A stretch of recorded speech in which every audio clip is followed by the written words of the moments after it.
믿음의 고백을 하나님께 드림으로 말씀 앞에 나가도록 하겠습니다. 하나님 나를 사랑하신다. 하나님은 내 인생에 크고 비밀한 계획 가지고 계신다. 하나님은 오늘도 나와 동행하셔서 그 계획 이루어 주신다.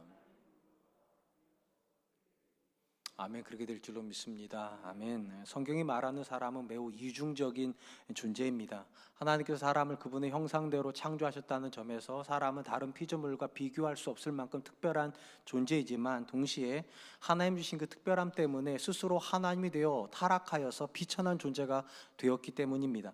분명한 것은 하나님께서 사람에게 특별함을 주셨기 때문에 지금도 인류는 이 특별함을 근거에 해서 과학을, 문명을 발달시켜서 이전 세대가 경험하지 못하고 있는 사회를 만들어 나가고 있는 것이 사실입니다. 늘 인류는 이렇게 생각하는 것 같습니다. 우리 안에 무한한 가능성이 있고 우리는 얼마든지 우리가 원하는 세상을 만들 수 있다. 분명한 건 인류가 우리 안에 대해서 긍정적인 평가를 하고 있다는 것입니다. 그런데 참 신기한 것은 성경은 사람에 대해서 절대로 긍정적인 평가를 하지 않는다는 것입니다. 그럴 것이 이 땅에 존재하는 어떤 사람도 스스로 의인으로 이 땅에 오는 존재가 없고 모두가 다 악을 사랑하고 하나님께서 심판할 수밖에 없는 죄인으로 이 땅에 오고 있기 때문입니다. 그리고 하나님의 이런 조금은 비판적인 이런 평가가 어찌 보면 인류 역사에 정확히 맞다라는 생각을 지울 수가 없습니다. 우리는 지금 제가 앞에 말씀드린 것처럼 우리의 무한한 가능성에 근거해서 과학도 발달시키고 기술도 발전시키고 문명도 발전시켜서 이전 세대가 경험하지 못한 굉장한 많은 걸 누리고 있지만 좀 더 냉철하게 분석해보면 과연 사람 자체가 발전을 했는가? 이 질문을 해보면 그렇지 않다는 사실을 발견하게 됩니다.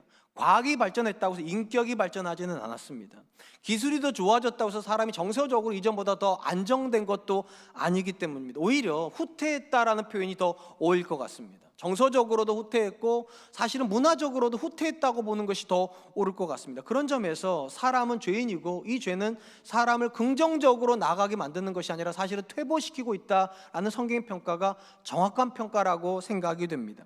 본질적인 면에서 신앙의 출발점은 자기 부정에서 시작이 됩니다. 제가 앞에서 말씀드린 것처럼 사람들이 아무리 우리가 대단한 존재라고 말을 해도 우리는 근본적으로 하나님 앞에서 죄인일 수밖에 없는 존재라는 사실을 인정함으로 시작이 된다는 겁니다. 우리는 부족한 존재들입니다. 우리는 연약한 존재들입니다. 상대적으로 죄는 이 연약함과 부정을 부정하는 시도라고 생각하면 좋을 것 같습니다. 하나님께서 아담의 죄를 원죄라고 말씀을 하시는데 이 아담의 죄가 무엇입니까? 본질적으로 하나님은 아담을 하나님이 필요로 한 연약한 존재로 만들어 놓으셨는데 아담은 자기가 하나님이 필요한 존재라는 사실을 부정하고 스스로 하나님이 되어버린 것입니다. 그러니까 우리 안에 있는 죄의 모든 뿌리는 항상 같습니다. 나의 연약함을 부정하는 것입니다. 나의 부족함을 부정하는 것이에요. 그리고 근본적인 관점에서 신앙은 이 연약함과 부족함을 받아들이는 것입니다. 그런 점에서 한 사람의 인생에서 진정으로 복이 임하는 지점은 우리가 생각하는 것처럼 그렇게 성공하는 지점은 아닙니다. 왜냐하면 성공하는 지점에 가면 사람은 자기가 부족하다고 느끼지를 않습니다. 자기가 연약하다고 느끼지도 않습니다. 오히려 실패의 지점에 들어가 봐야 그때 아는 거예요. 내가 참 부족한 사람이구나. 내가 참 연약한 사람이구나. 바로 그런 점에서 성경 안에서 믿음의 사람들은 형통한 시절에 하나님을 만나지 않습니다. 대부분 다 고난의 시절에 하나님을 만납니다. 나락으로 떨어져 봐야 아는 것이 있어요. 내게는 하나님이 필요하구나. 그리고 이 하나님에 대한 인식이 우리로 하여금 하나님이 내미시는 손을 잡게 만드는 겁니다. 성경은 이것을 믿음이라고 고백합니다. 그리고 이 믿음이 결국은 한 사람을 새롭게 하는 시작점이 되는 것입니다. 오늘 우리가 살펴보는 본문의 말씀은 연약한 자를 하나님께서 어떻게 새로운 존재로 빚으시는가를 우리에게 소개하는 말씀이라고 생각이 됩니다. 오늘 말씀과 다음 주 말씀까지 연결해가지고 베드로가 어떻게 그리스도의 일꾼으로 다시금 회복이 되는가를 우리에게 보여주는 말씀인데 근본적으로 이 본문은 이런 내용을 함축하고 있죠. 하나님은 우리를 새롭게 하기를 원하신다. 오늘 본문은 예수님께서 베드로를 어떻게 만나셨는가에 대한 배경을 기록하고 있습니다. 먼저 1절 말씀입니다. 그 후에 예수께서 디베랴 호수에서 또 제자들에게 자기를 나타내셨으니 나타내신 일은 이러하니라. 이미 여기 본문에 나오면 그 후라고 하는 표현은요, 제자들이 예루살렘에서 예수님을 2번 만난 그 다음을 말하는 것입니다. 부활하신 예수님이 예루살렘에 있는 제자들을 2번 찾아가셨고, 오늘 본문은 3번째 만남인데 특이한 건 오늘 본문의 만남의 장소는 예루살렘이 아니라 디베랴 호수, 우리가 잘 아는 갈릴리 바닷가에서 만난다는 것입니다. 이 사실이 왜 특이하냐면 이 3번째 만남이 있은 다음에 제자들은 다시금 예루살렘으로 내려가서 거기에서 성령을 받게 되기 때문입니다. 그러니까 현상적으로 놓고 보면 얼마든지 예루살렘에 계속 머물러 있다가 거기서 3번째 만남도 갖고 거기서 성령을 받으면 되는데, 굳이 제자들은 지금 예루살렘에서 제일 북단인 갈릴리까지 올라와서 거기서 예수님을 3번째 만난 다음에 다시 남단으로 내려가서 예루살렘에서 성령을 받게 된다는 것입니다. 그렇다면 왜 베드로와 나머지 제자들은 갈릴리까지 와 있는 것일까요? 전통적으로 이 본문의 말씀을 설교하는 목사님들, 저를 포함해서요, 어떤 식으로 해석을 했는가 하면, 베드로가 예수님을 3번이나 부인했기 때문에 면목이 없어서 사역자의 자리를 포기하고 원래의 자리였던 생업의 자리로 돌아간 것이라 이렇게 해석을 했습니다. 근데 이 본문을 면밀히 들여다보면 고기 잡으러 간 사람이 베드로뿐이라면 그 말이 맞아요. 근데 본문을 잘 보시면 고기 잡으러 간 사람은 베드로를 포함해서 7명의 제자입니다. 이게 만약에 누군가가 실족을 해가지고 고기를 잡으러 간 거라면 나머지 6명의 제자는 설명이 안 돼요. 그들은 실족한 부분이 없어요. 부활하신 예수님을 직접 만나기도 했고, 심지어 본문에 보면 한 사람 이름이 띄는데 바로 디도라고 하는 제자가 눈에 들어옵니다. 이 제자는 바로 앞본문에서 예수님을 만나자 그가 뭐라고 선언했는가? 나의 주님이시요 나의 하나님이라고 신앙 고백을 한 사람인데, 이 사람이 사역을 포기할 이유가 전혀 없기 때문입니다. 그러니까 일단 이 본문은 전통적으로 우리가 해석했던 것처럼 베드로가 사역을 포기하고 낙심하여 갈릴리로 돌아간 걸 의미하지는 않습니다. 그러면 분명한 건 여기 안에 무슨 이유가 있어서 제자들이 갈릴리에 와 있을 거예요. 이 부분에서 우리가 간과하면 안 되는 것이, 예수님께서 부활하시고 나서 부활의 첫 증인이었던 여인들에게 하셨던 말씀입니다. 마태복음 28장 7절 말씀입니다. 또 빨리 가서 그의 제자들에게 이르되 그가 죽은 자 가운데서 살아나셨고 너희보다 먼저 갈릴리로 가시나니 거기서 너희가 배우리라 하라. 보라, 내가 너희에게 일렀느니라 하시니라.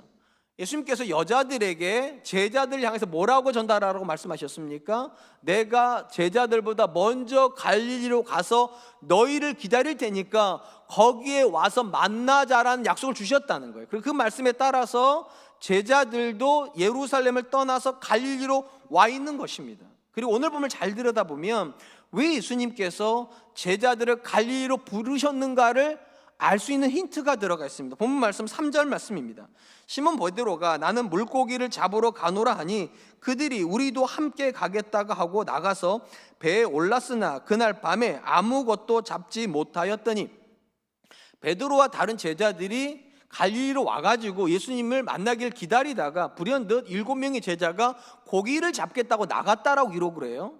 이 본문을 해석하는 분 중에 이렇게 해석하는 분이 계세요. 왜 제자들이 예수님을 기다리지 않고 고기를 잡으러 갔을까? 아마도 예수님의 공생의 기간 동안에는 많은 사람들이 후원을 했기 때문에 생활하는데 어렵지 않았을 거라는 겁니다. 그런데 예수님이 죽고 나니까 후원도 다 끊어지다 보니까 일상이 어려워졌기 때문에 고기를 잡아서라도 일상을 살아야 했기 때문에 제자들이 고기를 잡으러 갔다, 일리가 있어요. 근데 정확하게 어떤 의미인지는 잘 모르겠어요. 이 본문 안에 보면 어쨌든 간에 그날 밤 예수님께서 제자들을 만나시는 그 밤에 베드로는 자신이 처음 예수님을 만났을 때 경험했던 그 실패를 똑같이 경험합니다. 고기를 한 마리도 잡지 못했다는 것입니다. 일단 여기서 우리가 먼저 주목하려고 하는 것은 베드로와 제자들이 예수님을 3번째 만나기 전에 그들은 먼저 실패를 경험했다는 것입니다. 밤새도록 고기를 잡았지만 그들은 고기를 한 마리도 잡지 못했습니다. 그리고 이 실패를 기록하면서 요한 사도가 독특한 표현을 써요. 그날 밤에 그들은 실패했다는 거예요. 이게 왜 중요하냐면 요한복음 안에서 밤이라고 하는 표현은요, 단순히 시간대를 의미하지 않습니다. 낮과 반대 시간을 말하는 게 아니라 영적인 의미를 가지고 있어요. 주로 어떤 의미를 가지고 있는가? 불신의 상태를 나타낼 때 밤이라고 하는 표현을 썼습니다. 요한복음 1장에 보면 예수님께서 빛으로 세상에 오셨다고 되어 있는데, 빛은 낮을 대변을 하고요, 세상은 어둠이라고 되어 있습니다. 그러니까 밤을 대변을 합니다. 그리고 요한복음 3장에 가보면 니고데모라는 인물이 예수님을 의심 가운데 찾아오는데 찾아오는 시간이 밤이에요. 확신 가운데 찾아온 게 아니라 의심 가운데 밤에 찾아와요. 가룟 유다가 예수님을 팔기 위해서 바깥으로 나가는 시간도 밤에 나갔어요. 결정적으로 종교 지도자들이 예수님을 십자가에 못 박겠다고 결정하는 시간도 밤이었습니다. 요한복음 안에서 밤이라고 하는 시간은 예수님을 향한 불신의 시간입니다.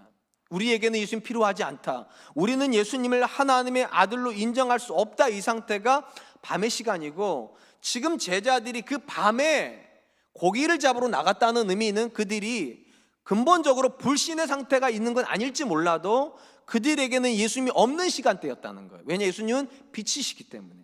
빛이 없는 시간으로 들어갔다는 말은 그들은 예수님이 없는 상태에서 무언가를 하려고 했고, 예수님이 없는 상태에서 하려고 했던 그 무언가에 그들은 실패를 했다는 겁니다. 이게 왜 중요하냐면, 예수님께서 제자들을 부르실 때 하셨던 가장 독특한 표현이 무엇입니까? 내가 너희를 사람을 낚는 어부가 되게 하리라. 그리고 요한복음 21장을 끝나면 그 다음 장이 사도행전 1장으로 제자들을 세상에 파송하시는 거예요. 뭐 하려고 파송하시는 겁니까? 사람을 낚게 하려고. 그 중간에서 지금 굉장히 중요한 교훈을 주는 거예요. 제자들이 아무리 예수님을 2번이나 만났다 하더라도 그들이 주님이 없이 세상으로 가면 그들은 반드시 고기를 잡는 데 실패할 거라는 겁니다. 그렇기 때문에 제자들이 예루살렘으로 다시금 가야 될 이유가 있죠. 왜 가야 됩니까? 그들은 혼자서 무언가를 할 수 없는 연약한 자들이기 때문에 예수님께서 약속하신 성령을 받기 위하여 다시금 내려가야만 했던 것입니다. 그래서 제자들이 예루살렘에서 기다리고 있는 내용이 사도행전 1장의 내용이 되는 것입니다. 성경적 관점에서 한 사람의 변화에서 가장 중요한 부분이 있다면 내가 어둠 가운데 있다는 사실을 인식하는 것입니다. 이 말을 오해하지 마세요. 여러분들이 예수님도 모르고 하나님도 안 믿는다고 그 사실을 말하는 게 아니에요. 우리 중에 대부분의 사람들은 하나님도 알고 예수님도 믿으실 거예요. 그럼에도 불구하고 어둠 가운데 있을 수 있어요. 어떤 시점이요? 예수님이 없이 무언가를 하고 있고요, 하나님이 없이 무언가를 시도하고 있다면 여러분들도 어둠 가운데 있는 겁니다. 그리고 어둠 가운데서 하나님이 없이 무언가를 하고 있을 때 하나님은 반드시 실패를 경험하게 하실 겁니다. 그 실패를 통하여서 뭐를 가르쳐 주시려고요? 내 삶의 위치가 틀렸다는 걸 가르쳐 주시려고요. 주님 없이 무언가를 하려고 하는 건 틀렸다는 걸 가르쳐 주시려고 부모와 자녀의 관계에 실패를 경험하게 하시고, 부부관계의 실패를 경험하게 하고, 내가 하는 일에 실패를 경험하게 해요. 그런 점에서 인간적으로는 실패는 굉장히 고통스러울 수 있을지 모르겠지만 영적으로는 굉장히 중요한 지점을 통과하고 있는 겁니다. 내 삶의 위치를, 내 신앙의 위치를 점검하는 위치가 될 것이기 때문입니다. 그리고 누군가가 그 실패를 통하여서 내가 지금 주님 없이 무언가를 하고 있다는 걸 깨닫게 된다면 그는 변화의 시점으로 들어가게 되는 것입니다. 그런 점에서 하나님께서 한 사람을 새롭게 빚으시는 제1원리가 무엇인가? 하나님은 때로는 실패하게 하신다는 겁니다. 그러므로 자기를 돌아보게 만드시는 것입니다. 사랑하는 성도 여러분, 하나님께서 한 사람의 인생에서 가장 자주 사용하시는 지점이 있다면 놀랍게도 그 지점은 실패의 지점이었습니다. 모세가 의기양양해가지고 자기 힘으로 백성을 구원하려고 때려 죽였을 때 그는 실패를 경험합니다. 그리고 미디안 광야로 쫓겨나고 놀랍게도 거기에서 그는 하나님을 인격적으로 만나게 되죠. 우리가 잘 아는 것처럼 엘리야, 굉장한 사람입니다. 비를 내리지 않기도 하기도 하고 비를 내리기도 하고 불을 내리기도 했던 이 사람이 자기 힘으로 뭔가를 하고 있다고 느끼던 시점에 이세벨로부터 두려움을 느껴서 도망치죠. 실패를 경험합니다. 그리고 그 지점에서 다시 하나님을 인격적으로 만나요. 오늘 본문의 주인공 중에 한 사람이 베드로, 그는 자기 힘으로 믿음을 지킬 수 있다고 생각을 했지만 그는 3번이나 예수를 부인을 합니다. 그리고 그 실패의 지점에서 예수를 다시 만나요. 제가 지금 드리고 싶은 말씀은 이런 겁니다. 하나님은 저와 여러분들에게 실패를 가끔 주신다는 겁니다. 실패를 주시는 건 우리를 미워하시기 때문이 아니라 생각하게 하라고요. 생각하게 하라고. 과연 내가 지금 하나님과 함께 이 일을 하고 있는가? 내가 지금 서 있는 삶의 자리에 하나님은 나와 함께 계시는가? 혹시 여러분들이 하나님이 없이 실패하고 계시다면 아직 소망이 남아 있어요. 여러분들에게 하나님 손을 이미 내밀고 계시기 때문입니다. 하나님이 여러분 뒤에 계셔서 실패한 것이 아니에요. 하나님은 앞에 계시는데 여러분들이 그 하나님 손을 안 잡고 있기 때문에 넘어진 거예요. 그러므로 실패 원리를 기억하세요. 하나님은 우리를 무너뜨리려고 실패하시는 것이 아니라 내 인생에 하나님이 필요하다는 사실을 깨닫게 하시려고 때로는 실패하게 하시기 때문입니다. 한편 예수님이 없이 무언가를 하려고 하는 제자들이 실패하는 걸 경험하게 하신 이후에 그들에게 찾아오십니다. 본문 말씀 4절입니다. 날이 새어갈 때 예수께서 바닷가에 서셨으나 제자들이 예수이신 줄 알지 못하는지라. 본문의 제자들이 고기를 잡지 못하고 있던 시간대가 밤이었다면 예수님이 다가오는 시간대는 날이 새려고 한다고 되어 있어요. 이 부분은 이런 거예요. 똑같이 영적으로 예수님께서 그들에게 다가오시기 때문에 어둠은 밀려나가는 겁니다. 그러니까 예수님은 제자들 안에 있는 어둠을 밀어내시기 위해서 다가오시는데 주목할 건, 예수님이 다가오시는데도 제자들은 다가오는 분이 예수님인 줄 몰랐다는 겁니다. 이게 왜 중요하냐면 우리가 어둠 가운데 있으면 놀랍게도 하나님이 우리 가운데 계시는데도 인식 못합니다. 우리가 어둠 가운데 있으면 예수님께서 나를 도와주고 계시는데도 인식 못하는 일이 벌어진다는 거예요. 그렇다면 어떻게 어둠 가운데 있는 제자들과 빛 가운데 계신 예수님이 만나는 접점을 가질 수 있냐는 거예요. 이 접점이 어디냐? 오늘 본문에 보시면 5절로 6절입니다. 예수께서 이르시되 얘들아 너희에게 고기가 있느냐? 대답하되 없나이다. 이르시되 그물을 내 배 오른편에 던지라. 그리하면 잡으리라 하시니 이에 던졌더니 물고기가 많아 그물을 들 수 없더라. 어둠에 있는 제자들과 빛 가운데 예수님이 만나는 접점이 되는 질문이 하나가 있어요. 고기가 있느냐? 너희 배에 고기가 있느냐? 이 질문이 접점이 되는 지점이에요. 왜냐하면 제자들의 배에는 고기가 없어요. 예수님이 그걸 아세요. 주님이 없이 무언가를 하려고 하는 존재가 그들이 원하는 걸 얻을 수 없다는 걸 주님이 아시기 때문에 그들이 물어봐요. 너의 배에 고기가 있냐? 이 질문이 결국은 우리로 주님과 연결시키게 됩니다. 분명히 제자들은 배도 있어요, 그물도 있어요. 근데 고기는 못 잡아요. 이 말은 절대 이런 뜻이 아니에요. 그들이 열심히 안 살았다는 뜻이 아니에요. 그들은 밤새도록 고기를 잡았는데 그물질도 하고 최선을 다했는데도 아무것도 잡지 못한 그들의 배가 비어 있어요. 우리 중에도요, 하나님과 상관없이 굉장히 열심히 사는 분들이 있어요. 대한민국에 있는 사람들 중에서 거의 대부분의 인생들은 아마 노력 중독자들일 거예요. 인류에 있는 어떤 사람보다 열심히 살아요. 그런 여러분들 향해서 예수님께서 질문하시는 거예요. 여러분의 배는 고기가 있습니까? 여러분의 배에는 여러분이 원하는 그 고기가 있습니까? 그렇게 최선을 다해서 성실하게 살았는데 그 배에 고기가 가득 있습니까? 이 질문에 대해서 누군가가 제 배에는 고기가 있습니다, 이렇게 대답하신다면 인간적으로는 굉장히 다행입니다. 제가 이렇게 말씀드려서 인간적으로는 굉장히 다행입니다. 왜냐하면 노력의 대가를 받으신 거니까. 근데 영적으로는 여러분의 배에 그 고기가 있다는 게 죄송하지만 불행일 수도 있습니다. 그 고기가 없어야 주님 찾을 텐데, 여러분의 노력이 실패를 해야 여러분의 인생이 비었다는 걸 느끼실 터인데, 안타깝게도 그 배가 차버리면 그는 예수님 못 만납니다. 그는 하나님 못 만납니다. 그리고 끝도 없이 노력 중독자로 살 거예요. 그리고 자식들한테 똑같이 말할 거예요. 너도 열심히 살으라고, 노력은 배신하지 않는다고, 땀의 결과가 있다고 늘 그렇게 얘기하고 사실 거예요. 굉장한 아이러니가 있어요. 성경 안에요.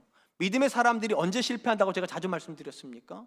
그들의 배가 비어있을 때 실패하지 않습니다. 그들의 배가 차 있을 때 언제나 실패해요. 차라리 비어있는 사람들은요, 간절히 하나님을 찾습니다. 근데 인간적인 방법으로 그들의 배를 채우는 사람들이 나와요. 그러면 그들은 하나님을 만나는데 실패하게 됩니다. 다시 질문 드리고 싶습니다. 여러분들의 인생에 고기가 있습니까? 여러분들이 잡고 싶어서 최선을 다했던 그 노력의 결과물로 고기가 있습니까? 혹시 여러분의 배에 고기가 있다면 만족하지 마세요. 진짜 중요한 질문은 이거예요. 그 고기가 어디서부터 왔습니까? 여러분의 노력의 결과물입니까? 여러분의 헌신의 무언가의 증거입니까? 그런 거라면 그건 축복 아니에요. 오히려 여러분들이 그 고기를 잡아놓고 이렇게 생각하셔야 돼요. 이거 내가 잡은 고기라면 이거 내 자녀에게 유익하지 않다. 하나님이 주신 고기에야 유익이 있어요. 그래야 하나님 만나니까. 혹시 여러분의 배에 고기가 없으십니까? 좌절이 되실 거예요. 낙심도 되실 거예요. 원망도 있을 수 있어요. 그런데 여러분, 좌절, 낙심, 원망하기 이전에 영적으로 이 순간이 진짜 중요한 순간인 걸 기억하세요. 주님이 질문하실 거니까 너의 배에 고기가 있냐고. 그리고 솔직하게 인정하세요. 주님 없습니다. 제가 열심히 살아봤지만 나하고 내 아내의 관계가 망가지고 있습니다. 제가 최선을 다하고 있지만 나하고 내 자녀의 관계가 망가지고 있습니다. 내가 열심히 살고 있지만 이상하게 내 인생에 만족이 없습니다. 그 지점이 만날 수 있는 지점이에요. 그렇게 하려고 비워놓으시는 거, 여러분의 배를요. 그렇게 하려고 여러분의 수고에도 대가를 못 받게 하시는 거. 왜냐하면 은혜로 채우시려고요. 이제 중요한 질문은, 과연 제자들은 바깥에 계시는 분이 예수님이 몰랐는데 어떻게 이 예수님을 인식했냐는 거예요. 어떻게 예수님이 자기들에게 다가오시는 걸 확인했냐는 거예요. 예수님이 이렇게 말씀하셨죠. 배 오른편에 그물을 내리라고. 여러분 생각해 보세요. 제자들이 밤새도록 열심히 그물을 내렸다면 오른편에는 안 내렸겠습니까? 내렸을 거예요. 왼편은 안 내렸을까요? 내렸을 거예요. 앞에는 내렸을 거예요. 뒤에는 내렸을 거예요. 근데 놀랍게도 모든 것에 그물질을 했던 그 제자들이 예수님의 말씀에 순종을 했을 때 그들은 이전까지 채우지 못했던 고기를 그들의 배에다가 채우게 됩니다. 그리고 더 놀라운 건 그 지점에 서서야 예수님이란 사실을 알게 됩니다. 본문 말씀 7절입니다. 예수께서 사랑하시는 그 제자가 베드로에게 이르시되 주님이시라 하니 시몬 베드로가 벗고 있다가 주님이라는 말을 듣고 겉옷을 두른 후에 바다로 뛰어내리더라. 주님께서 바깥에서 너희 배에 고기가 있냐 물어볼 때까지만 해도 그들은 그 말을 하는 분이 예수님인지 몰랐습니다. 근데 예수님의 말씀에 순종하여 배 오른편에 그물을 내리자 그들은 고기만 잡은 게 아니에요. 그들의 인생에 예수님이 계셨다는 걸 확인하게 됩니다. 순종하기 이전까지 우리가 모르는 게 하나가 있어요. 내 인생에 예수님이 계시다는 걸 우리 모릅니다. 내 인생에서 하나님이 일하신다는 걸 우리 모릅니다. 언제 알게 됩니까? 순종해서 그분이 주시는 고기로 내 배를 채울 때 아는 거예요. 주님이 일하시는구나, 하나님이 일하시는구나. 굉장히 많은 성도들이 믿음을 지식적으로 고백을 합니다. 성경 몇 번 읽었다고, 나 주일날 교회 갔다 왔다고. 그게 중요하지 않다는 건 아니에요. 진짜 중요한 건 여러분 인생에 예수님이 계시다는 걸 확인하는 지점은 딱 한 지점밖에 없다는 거예요. 순종하는 지점이요. 그러니까 한 존재가 새로워지는 두 번째 원리가 무엇입니까? 순종의 원리입니다. 순종하기 이전까지 우리는 예수님을 만날 수 없습니다. 내 인생을 새롭게 하는 그분을 경험할 수 없습니다. 근데 이게 참 어려운 게, 언제 순종하기를 기대하시는가? 빈손일 때요. 무언가가 일이 잘 되고 있을 때 순종하라면 좋을 것 같아요. 그렇지 않아요? 노력한 대가가 계속 오니까. 근데 아무리 노력을 해도 아무것도 얻지 못한 그 지점에서 예수님께서 그물을 오른편에 내리라고, 이미 내가 했던 일인데 빈손일 때 순종하는 거 참 어려워요. 남편과 관계가 절망적일 때 순종하는 거 참 어려워요. 자녀와의 관계가 절망적일 때 순종하는 거 참 어려워요. 내 인생에 기쁨이 없을 때 순종하는 거 참 어려워요. 근데 그 지점이어야 돼요. 그 지점에 가야 새롭게 돼요. 거기서 다시 한번 주님 신뢰함으로 그물을 내려야 거기서 예수님을 만나게 되는 거예요. 사랑하는 성도 여러분, 지금 여러분의 삶에서 하나님이 일하고 계시다는 걸 경험하고 계십니까? 이렇게 질문하면 대부분 이런 생각이 들 거예요. 하나님이 보여야 경험을 하지, 안 보이시는 분이신데 어떻게 경험하냐고. 맞을 거예요. 왜냐하면 제자들에게 다가오시는 예수님도요, 제자들은 알아보지를 못했으니까 계시는데도 못 알아보는 게 맞아요. 근데 그 제자들이 어떻게 예수님을 확인했습니까? 눈으로 예수님을 보고 확인한 거 아니에요. 순종함으로 확인한 거예요. 순종함으로. 그 말씀에 순종해서 그 말씀 가운데 예수님이 일하고 계신다는 거, 그 말씀 속에서 하나님이 일하신다는 걸 경험을 하자 제자들이 선호해 주님이시다, 저기 주님이 계시다. 저 지금도 똑같다고 생각합니다. 우리 삶이 비어있다는 게 인식이 되는 순간이 주님을 만나기에 가장 좋은 순간이에요. 근데 비어있다고 다 만나는 게 아니에요. 비어있는 지점에서 다시 한번 의지를 가지고 순종한 자리로 가는 사람이라야 주님을 만납니다. 인간적으로 비어있는 삶은 고통이 맞아요. 근데 영적으로는 그 순간이 기회입니다. 순종할 수 있는 기회예요. 순종을 통해서 내 삶에서 하나님이 살아계시다는 걸, 내 삶에 주님이 이미 와 계시다는 걸 경험할 수 있는 기회라면 두 번째를 반드시 붙잡으세요. 순종하는 겁니다. 순종의 원리를 경험하는 사람만 예수님을 내 인격에서 만나게 되기 때문입니다. 마지막으로 우리가 본문에 주목하려고 하는 것은 제자들이 자기 인생 가운데 다가오시는 예수님을 인격적으로 만나고 나서 그들이 어떤 확신을 가지게 되었냐는 거예요. 오늘 본문 말씀 9절로 10절 말씀입니다. 육지에 올라보니 숯불이 있는데 그 위에 생선이 놓였고 떡도 있더라. 예수께서 이르시되 지금 잡은 생선을 좀 가져오라 하시니, 여러분, 예수님께서 그물을 오른쪽에 내리라고 했을 때 제자들은 그물을 엄청나게 끄잡아 당기고 있었습니다. 그 사이에 예수님 건너편에서 뭐 하고 계셨는가? 숯불을 피우고 거기다가 고기를 올려놓고 떡도 굽고 있었어요. 이게 이제 오늘 본문의 배경입니다. 주목할 건 예수님의 제자인 요한이 주님이시다 말을 할 때 한 사람이 뛰쳐내려갔다는 거예요. 누구였습니까? 베드로입니다. 베드로가 옷을 들쳐입고 바로 뛰어 들어갔어요. 그리고 예수님에게 옵니다. 우리가 이 부분을 읽을 때 그냥 읽는데, 혹시 여러분 갈릴리 가보신 적 있습니까? 혹시 성지순례를 지금까지 안 하신 분이 계시면 꼭 한번 해보셨으면 좋겠어요. 가봐야 이런 본문을 읽을 때 느낌이 와요. 갈릴리 바다를 가보면 바람이 엄청나게 많이 붑니다. 왜냐하면 산맥 주변 가운데에 파여 있기 때문에 산맥에서 불어오는 바람이 엄청나요. 언제 많이 부는가? 새벽하고 밤에 많이 붑니다. 유대 땅은 대부분 낮에 뜨겁고요, 새벽하고 밤에는 엄청 춥습니다. 지금 이 본문은 새벽입니다. 그러면 춥겠어요? 안 춥겠어요? 엄청나게 춥습니다. 베드로가 뛰어내리자마자 느꼈을 거예요. 어이 추워. 후회했을지도 몰라요. 엄청난 한기를 느끼고 있었을 겁니다. 그가 나왔는데 한기를 느끼고 있을 때 그에게 여벌의 옷이 있었을까요? 없었을까요? 없었을 겁니다. 근데 놀랍게도 예수님이 거기다가 숯불을 피워놓고 계십니다. 마치 베드로가 뛰어내릴 걸 알고 계시다는 듯이. 여러분, 밤새도록 제자들이 고기를 잡았는데 고기를 한 마리도 못 잡았어요. 여러분, 노력을 했는데 무언가를 못 얻으면 신기하게 우리는 허기집니다. 우리가 노력을 했는데 뭔가를 엄청나게 얻고 있으면 안 먹어도 배가 부르고, 이게 참 희한해요. 일이 잘 될 때는 배고픔을 못 느껴요. 일이 안 되면 엄청난 허기짐을 느낍니다. 제자들이 아마 밤새도록 그 허기짐을 느끼고 있었을 거예요. 고기를 끄잡아 들어가지고 호숫가에 이제 나왔을 때쯤 그들이 느낀 것이 무엇입니까? 무언가가 준비되었으면 좋겠다고 느낄 그 지점에 예수님께서 떡을 굽고 계시고 생선을 구워놓고 있습니다. 우리가 여기서 깨닫는 게 하나가 있어요. 이 본문의 모든 상황은요, 하나의 확신을 우리에게 준다는 거예요. 마치 이 모든 상황에 대해서 예수님은 알고 계셨다는 듯이. 주님은 알고 계셨구나. 제자들이 갈릴리에 와서 그들이 어떤 일을 할 것이고 어떤 실패를 경험할 것이고 어떤 부분에서 어려움을 겪을 걸 마치 다 알고 계셨다는 듯이 제자들이 실패하는 지점에 와가지고 질문하세요. 고기가 있냐고. 그리고 예수님은 알고 있다는 듯이 말씀하세요. 오른쪽에다 그물을 내리라고. 그리고 베드로가 뛰어올 거를, 물을 들어와가지고 추위를 뚫고 올 거를 알고 계셨다는 듯이 숯불을 피우고 계시고, 제자들이 한결같이 배고플 거라는 걸 또 예상이나 했다는 듯이 숯불을 피우고 있습니다. 왜 예수님께서 제자들을 갈릴리에서 한 번 더 만나셔야 될까요? 그들에게 주고 싶은 중요한 교훈이 있기 때문입니다. 이후에 제자들이 살아가는 모든 삶의 여정에서 가장 중요한 원리, 그들에게는 하나님의 공급이 있다.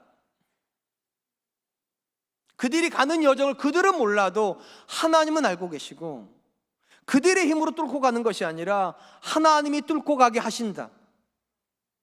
이 사실을 믿어야 순종이 돼요. 이 사실을 믿어야 도전할 수가 있어요. 우리가 구약성경에서 믿음의 사람들이 고백하는 가장 위대한 두 개의 고백을 꼽으라면 하나는 에베네셀의 고백입니다. 또 하나의 고백이 있다면 여호와 이레의 고백입니다. 두 고백은 굉장히 비슷해요. 에베네셀의 고백은요, 과거로부터 현재를 돌아보면서 하는 고백이에요. 하나님이 여기까지 도우셨다. 여호와 이레의 고백은 지금부터 미래를 향해서 하는 믿음의 고백이에요. 하나님이 준비하신다. 이 두 개의 고백이 한 성경 안에 묶여있는 책이 하나가 있어요. 그게 신명기입니다. 신명기는요, 모세가 이스라엘을 40년 동안 광야에서 인도한 다음에 마지막 지점인 가나안 땅을 바라다 보는 모압 평지에서 이스라엘에 타는 교훈이에요. 정확하게 과거에 대한 고백과 미래에 대한 고백으로 나누어집니다. 과거에 대한 고백의 핵심은 무엇이냐? 하나님이 여기까지 너희를 도우셨다는 거예요. 너희를 펴신팔과 큰 손으로 붙잡으셔서 홍해를 건너가게 하셨고, 구름기둥과 불기둥으로 너희를 보호하셨으며 만나와 메추라기로 너희를 먹이셨다고, 여기까지 인도하셨다고. 그리고 거기 지점에서부터 미래를 봅니다. 어떤 미래입니까? 가나안 땅을 봅니다. 그리고 뭐라고 말씀하시는가? 하나님은 너희 앞서 행하시는 분이시라고. 하나님이 그 땅을 너희를 위해서 미리 준비하셨고, 너희의 싸움을 싸워주실 것이고, 너희에게 너희가 짓지 않은 집을 주실 거라고. 그러니까 구약 이스라엘에게서 믿음의 본질이 무엇입니까? 결국은 공급을 믿는 거였어요. 공급을요. 과거에도 하나님은 우리를 공급해 주셨던 분이고, 미래에도 하나님은 우리의 공급자가 되어 주신다. 어떤 사람이 이 공급을 경험하게 되겠습니까? 결국 믿음의 사람인 거예요. 하나님이 준비하실 거라고 믿음을 가지고 현재에서 미래를 향해서 나아갈 때 결국은 미래의 지점에서 이렇게 말할 거라고요. 다시 돌아보면서 하나님이 여기까지 도우셨다고, 여기까지 도우셨다고. 그리고 그 지점에서 또 선언하는 거예요. 하나님이 또 준비하고 계시다고. 구약의 백성들이 가장 위대하게 했던 고백이 에베네셀의 고백과 여호와 일의 고백이었다면, 신약의 성도인 저와 여러분들이 하는 가장 위대한 고백은 무엇일까요? 저한테 물어보신다면 저는 이렇게 대답할 겁니다. 하늘에 계신 우리 아버지요. 하나님이 우리 아버지라는 고백이 가장 위대한 고백입니다. 왜 이게 가장 위대한 고백인가 하면, 통상적으로 일반적으로 사람들이 생각하는 종교는요, 신이 있고 사람이 있어요. 근데 우선순위가 어떻게 되는가? 사람이 신에게 헌신을 합니다. 그러면 신은 사람에게 은혜를 베풉니다. 이런 식으로 만나는 거예요. 그런데 기독교, 특별히 신약의 고백은 무엇인가? 하나님이 우리의 아버지시다. 한 번만 물어볼게요. 부모와 자녀가 있습니다. 누가 누구한테 헌신합니까? 자녀가 부모한테 헌신합니까? 부모가 자녀한테 헌신합니까? 부모가 자녀한테 헌신합니다. 참 놀라운 게요, 최근에는, 과거에는요, 딸 가진 부모가 뭐 금메달이고 아들 낳은 부모는 뭐 목메달이라고 하잖아요. 그랬다고 그러더라고요. 근데 최근에는 아들 낳은 부모가 돌아온 메달이래요. 목메달인 줄 알았더니 메달이 돌아왔대. 왜 그런가? 이제 다 딸들이 자기 엄마한테 가서 산후조리를 한다는 거예요. 시어머니한테 안 하고. 그래서 시어머니가 늙었는데도 계속 친정어머니 계속 해보고 있으니까 시어머니는 노년을 여유롭게 사는데, 친정어머니는 계속 해보고 있어가지고 이제 메달이 돌아왔대요. 저는 아들이 둘이에요. 메달이 2개나 돌아올 것 같아요. 참 신기하지 않습니까? 낳아줘서 키워준 것도 고마운데 그 자녀가 또 자녀를 낳았는데도 부모가 또 헌신하고 있어요. 부모라는 이름은 헌신이죠. 그러니까 아버지가, 하나님이 우리 아버지다 하셨다는 건 그 하나님이 우리를 위해서 헌신하고 있다는 걸 내포하고 있어요. 우리가 하나님께 헌신하기 이전에, 우리가 하나님께 뭔가를 드리기 이전에, 우리가 하나님께 뭔가를 해드리기 이전에 하나님이 우리를 위해서 뭔가를 하고 계시고, 하나님이 준비하고 계시고, 하나님이 도우시려고 손을 뻗고 계시다고. 신약의 성도가 왜 새로워질 수 있습니까? 더 이상 성도는 내 힘으로 살지 않아도 되니까요. 그분의 공급이 있어요. 그분의 도우심이 있어요. 그분의 인도함이 있어요. 오늘 본문을 잘 보세요. 예수님은 마치 다 알고 계시다는 듯이 준비하시잖아요. 고기가 어디 있는지 알고 계시고요, 베드로가 뛰어내릴 걸 알고 계시고요, 제자들이 배고플 걸 알고 계셔서 준비하시고 계세요. 저와 여러분들의 인생에는 그 준비하심을 신뢰하십니까? 마지막 3번째 원리, 한 사람이 그리스도 안에서 새로워지기 위해서 반드시 믿어야 될 거, 하나님은 공급자이시다. 공급의 원리입니다. 사랑하는 성도 여러분, 예수님께서 그분의 제자들에게 하셨던 가장 대표적인 표현이 뭡니까? 나를 떠나서는 너희가 아무것도 할 수 없다. 제자들은 연약하다는 거예요. 그들은 부족하다는 거예요. 그렇기 때문에 주님이 반드시 있어야 된다고. 그러면 주님이 제자들 인생에 있으면 어떤 일이 벌어집니까? 너희가 내 안에, 내가 너희 안에 있으면 이 사람은 과실을 많이 맺나니 나를 떠나서 너희가 아무것도 할 수 없습니다. 주님이 안에 있다는 건 놀라운 일이죠. 우리가 생각하는 것보다 전혀 다른 일들을 하게 된다는 거예요. 내 힘이 아니라 그분의 힘으로요. 내 배경이 아니라 그분의 배경으로, 내 계획이 아니라 그분의 계획으로 우리는 풍성한 열매를 맺게 된다. 그렇다면 신앙의 관점에서, 제가 지금 이렇게 드렸어요. 신앙의 관점에서 어떤 사람이 무능한 사람입니까? 신앙의 관점에서. 혹시 사회적 배경이 부족한 사람입니까? 아니면 실력이 미천한 사람입니까? 아니면 도와줄 사람이 없는 사람입니까? 아닙니다. 신앙의 관점에서 가장 무능한 사람은요, 오늘도 내 힘으로 살고 있는 사람입니다. 내게 능력 주시는 분이 계시다고 하시는데, 도와주시겠다 말씀하시고 계획이 있다고 말씀하시고 이미 모든 공급을 준비하고 있다고 말씀하시는데도 여전히 내 힘으로, 여전히 내 능력으로, 여전히 내 배경으로만 살려고 하는 사람들이요. 새로워지길 원하신다면 공급원을 바꾸십시오. 여러분의 공급으로 하려고 하지 마시고 하나님 주시는 공급을 가지고 남편은 아내를, 아내는 남편을 보십시오. 부모는 자녀에게 다가가시고 자녀는 부모에게 다가와야 됩니다. 그래야 새로워집니다. 공급이 달라지지 않는데 아웃풋이 달라지지 않아요. 이제 말씀을 맺으려고 합니다. 하나님께서 모든 시대에 모든 사람들에게 하시는 고백은 언제나 하나예요. 있는 모습 그대로 오라. 바꿔서 오려고 하지 말고 있는 모습 그대로 오라고. 그러나 하나님 앞에 와 있는 사람한테 똑같이 말씀하지 않으세요. 이렇게 말씀하세요. 있는 모습 그대로 살려고 하지 마. 올 때는 있는 모습 그대로 와도 되지만 주님을 만난 시점부터 우리는 전혀 다른 존재로 살아야 된다는 거예요. 다른 공급을 믿어야 됩니다. 다른 삶을 믿으셔야 돼요. 하나님이 새롭게 하실 것이기 때문에. 오늘 보면은 세 가지 원리를 우리에게 소개합니다. 첫 번째, 실패 원리입니다. 정확히 말하면 생각하게 하는 원리예요. 하나님은 때로는 우리를 넘어지게 하셔서 생각하게 하세요. 내가 혼자 걷고 있었는지 주님과 함께 걷고 있는지. 혹시 넘어진 지점에서 여러분이 혼자 있다고 느끼신다면 지금이 기회예요. 여러분 앞에 손 내밀고 계신 하나님이 계세요. 두 번째, 순종의 원리예요. 아무리 여러분들이 여러분 앞에 예수님이 계시다고 믿어도 그 주님의 손을 잡고 순종함으로 일어서지 않으면 경험 못해요. 순종하기 이전까지 우리는 내 인생에 주님이 계시다는 걸 경험하지 못합니다. 마지막 세 번째, 여러분들이 순종함으로 하나님이 채우시는 걸 경험하고 계시다면 이제부터는 다른 공급을 믿으세요. 여러분들이 여러분의 배를 채우시는 거 아닙니다. 하나님이 채우실 겁니다. 여러분들이 여러분의 인생을 계획하는 거 아닙니다. 하나님의 계획을 받아들이는 겁니다. 여러분의 배경으로 사는 거 아닙니다. 하나님의 배경으로 사는 거예요.